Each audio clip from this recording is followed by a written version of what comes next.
நெல்லை திம்மராஜாபுரம் வெங்கடாச்சலபதி கோவில் இடத்தில் கட்டப்பட்டுள்ள திருமண மண்டபத்திற்கு சீல் வைக்க எதிர்ப்பு தெரிவித்த கிராம மக்கள் காவல் மற்றும் இந்து அறநிலைத்துறை அதிகாரிகளுடன் வாக்குவாதத்தில் ஈடுபட்டனர்.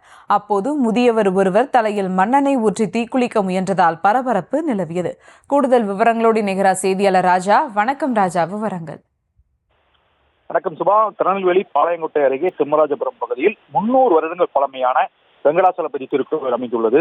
இந்த கோவிலுக்கு சொந்தமான இடங்கள் கடந்த பல ஆண்டுகளாக பல்வேறு நபர்களால் ஆக்கிரமிக்கப்பட்டுள்ளது. இந்த கோவில் இந்து சமய அறநிலைத்துறையின் கீழ் செயல்பட்டு வருகிறது.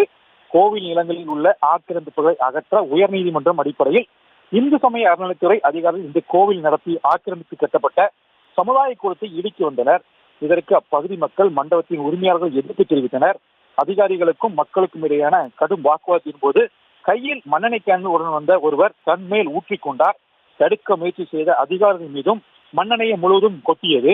அசம்பாவிதம் எதுவும் நடைபெறுவதற்கு முன்னே காவல்துறையினர் மண்ணெண்ணெய் கேனை மீட்டு அந்த நபரையும் அங்கிருந்து அப்புறப்படுத்தினர். இதனால் சிறிது பரபரப்பான நிலை காணப்பட்டது. தற்போது சமுதாய கூடத்தை இடிக்கும் பணி அதிகாரிகள் ஈடுபட்டுள்ளனர். தொடர்ந்து அந்த சமுதாய கூடம் மட்டுமல்ல, ஏராளமான நபர்கள் ஆக்கிரமித்து வீடு கட்டி மறிந்துள்ளார்கள். இந்த சமுதாய கூடம் நாளை நமது வீடு மீறிவிடலாம் என்ற அச்சத்தின் காரணமாக மக்கள் போராட்டத்தில் ஈடுபட்டுள்ளனர். விவரங்களுக்கு நன்றி ராஜா.